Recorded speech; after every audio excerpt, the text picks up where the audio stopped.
दोस्तों, ये मीडिया का दौर है और ये इस दौर का हथियार भी है। हर दौर में कोई ना कोई ऐसी क्वालिटी होती है जो उस दौर के लोगों को फैज़ पहुंचाती है, फ़ायदा पहुंचाती है।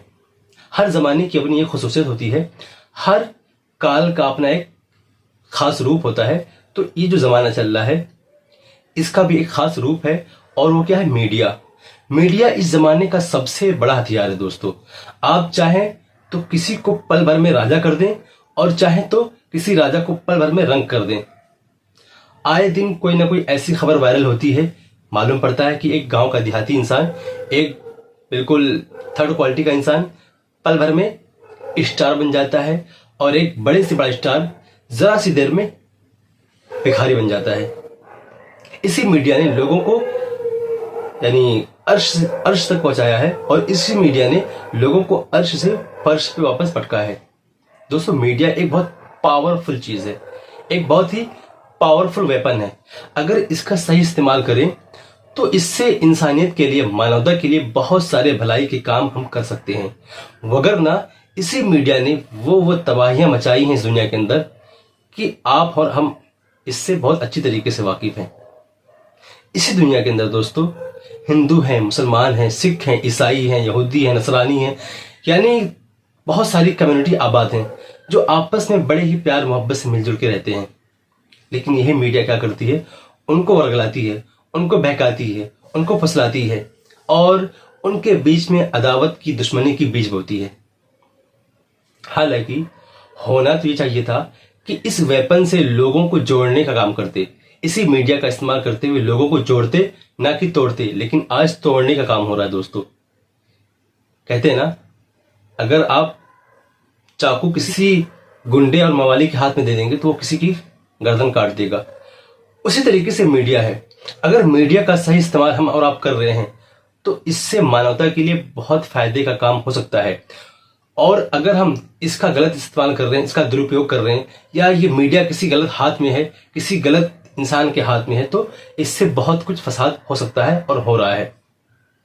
दोस्तों, ये मेरी भी और आपकी भी, हम तमाम लोगों की जिम्मेदारी है कि जब भी कोई बात हम फेसबुक पे देखें, यूट्यूब पे देखें, इंस्टाग्राम पे देखें या किसी भी सोशल नेटवर्किंग साइट पे देखें, तो सबसे पहले हम उसकी तहकीक कर लें, रिसर्च कर लें कि जो बात सामने वाला कह रहा है वो फैक्ट है या मिथ पेश कर रहा है। क्या उसके पीछे बैकग्राउंड में कोई सच्चाई है भी, या वो ऐसे ही हवा में बात कर रहा है सिर्फ और सिर्फ लोगों को बहकाने के लिए। दोस्तों, इस्लाम का अपना एक सिंपल सा उसूल है। इस्लाम कोई भी बात ऐसे ही नहीं कह देता। इस्लाम का क्या उसूल है? इय्याकुम वज़्ज़न्न फ़इन्न ज़न्न अकज़बुल हदीस। दोस्तों, बदगुमानी से बचो, गलत फहमी से बचो, क्योंकि गलत फहमी सबसे बड़ा झूठ है। एक इंसान झूठ बोलता है, वो तो है ही है, लेकिन किसी के बारे में गलत फहमी पाल लेना, किसी के बारे में गलत सोच लेना, ये सबसे बड़ा झूठ है। अल्लाह कहता है कुरान के अंदर, या अय्युहल्लज़ीना आमनुत्तकुल्लाह वक़ूलू क़ौलन सदीदा। ऐ लोगों जो ईमान लाए हो, तुम सीधी सच्ची बात करो, बिल्कुल साफ सुथरी बात करो, कोई लाग लपेट ना हो, उसमें कोई आमेजिश ना हो, कोई मिलावट ना हो, कोई मिश्रण ना हो। जो भी आप कहो बिल्कुल साफ सुथरा कहो, ताकि सामने वाला समझ सके कि आप कहना क्या चाहते हो।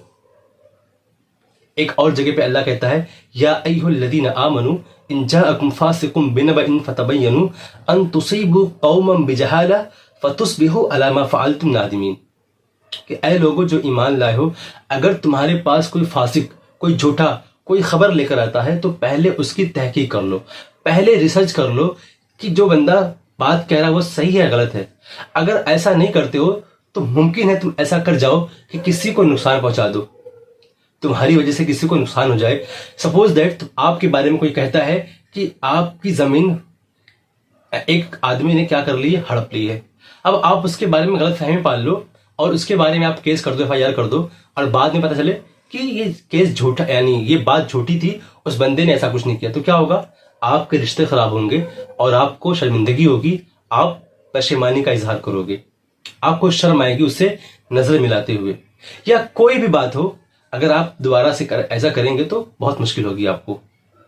तो मालूम क्या हुआ दोस्तों, कि ये जो उसूल मैं आपके सामने पेश कर रहा हूं, ये इस्लाम के उसूल है, ये प्रिंसिपल ऑफ इस्लाम है। बज़ाहिर इसके जो यानी जिनसे बात कही जा रही है वो मुसलमान है, लेकिन दोस्तों ये उसूल सबके लिए है। कोई जरूरी नहीं है कि आप मुसलमान रहेंगे तभी अमल करेंगे। आप खुद समझ सकते हैं इन बातों को।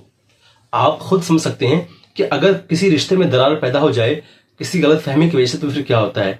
सपोज दैट आप दो दोस्त हैं, किसी ने आपसे कोई बात कह दी आपके दोस्त के खिलाफ और आपने एक्शन ले लिया, बजाय इसके कि आप रिसर्च करते, उस बात को पहले प्रूफ करते आप अपने उस दोस्त से, और आपने उससे पहले क्या कर लिया, उसको एक्सेप्ट कर लिया और उसको आपने फैक्ट समझा, उसकी बुनियाद पे, उसकी बेस पे आपने क्या कर लिया, दोस्ती खराब कर ली, अपने रिश्ते खराब कर ली। या कोई डील आप क्लोज करने वाले थे किसी पार्टी से, और उस पार्टी के बारे में किसी ने कुछ कह दिया कि वो पार्टी आपसे डील नहीं करने वाली है, या आपके बारे में वो लोग गलत फहमी के शिकार हैं, या आपके बारे में वो गलत सोचते हैं, या आपसे वो डील नहीं करने वाले हैं, तो चाहिए ये कि आप पहले उनसे मिलें, आप पहले उनसे मुलाकात करें कि दोस्त क्या ये बात सच है, क्या वाकई आप डील क्लोज नहीं करेंगे, क्या आप हमसे ताल्लुक खत्म करने वाले हैं।